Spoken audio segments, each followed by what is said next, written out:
Bienvenidas y bienvenidos a esta exploración.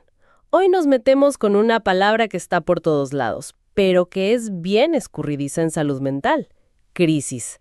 Vamos a usar fuentes académicas, para entender qué significa realmente. Porque, bueno, uno escucha crisis económica, social, pero ¿y en salud mental? Es curioso porque no es un concepto que esté así formalmente definido en los grandes marcos teóricos. Así que nuestra misión hoy es un poco desentrañar cómo la psiquiatría, la psicología y el psicoanálisis entienden y abordan estos momentos. Y esto es clave, porque la forma en que se piensa una crisis, bueno, define cómo se interviene. Exacto.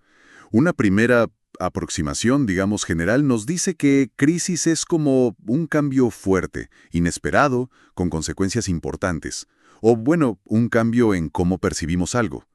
Lo crucial acá es eso, lo imprevisto y la percepción subjetiva.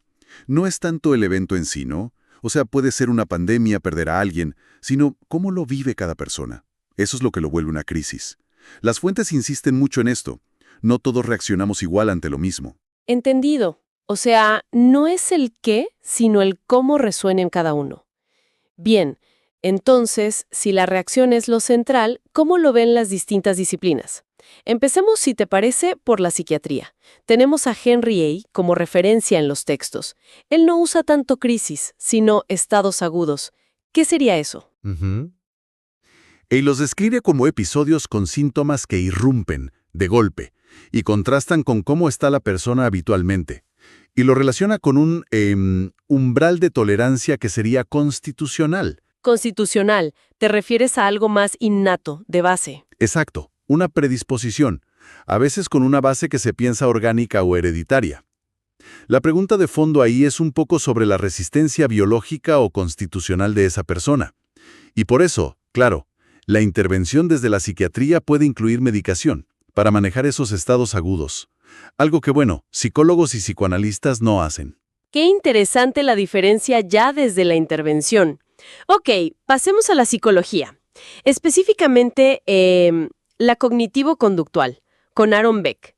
¿Cómo ven ellos la crisis? Bueno, desde este enfoque, la crisis se entiende más como una falla. Una falla en el proceso de adaptarse o de afrontar una situación. Un estímulo que, digamos, sobrepasa al individuo.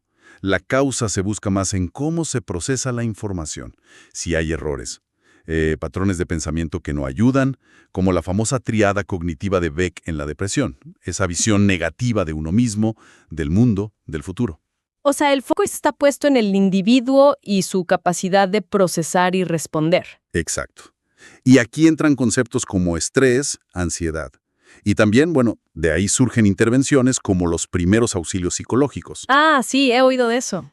Claro, son intervenciones rápidas, para contener y dar herramientas de afrontamiento ahí, en la urgencia.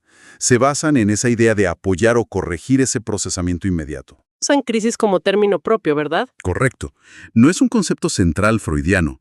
Ellos lo articulan más con la idea de angustia traumática o automática.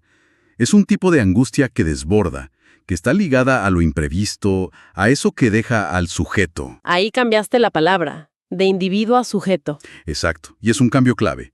Pasar de individuo, que es como la entidad observable, completa, a sujeto, que en psicoanálisis está marcado por el lenguaje, por lo inconsciente, por una historia única.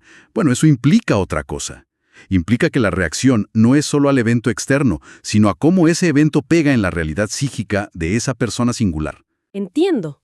La angustia traumática sería ese desborde frente a lo que no se puede, digamos, poner en palabras o procesar simbólicamente. Justamente.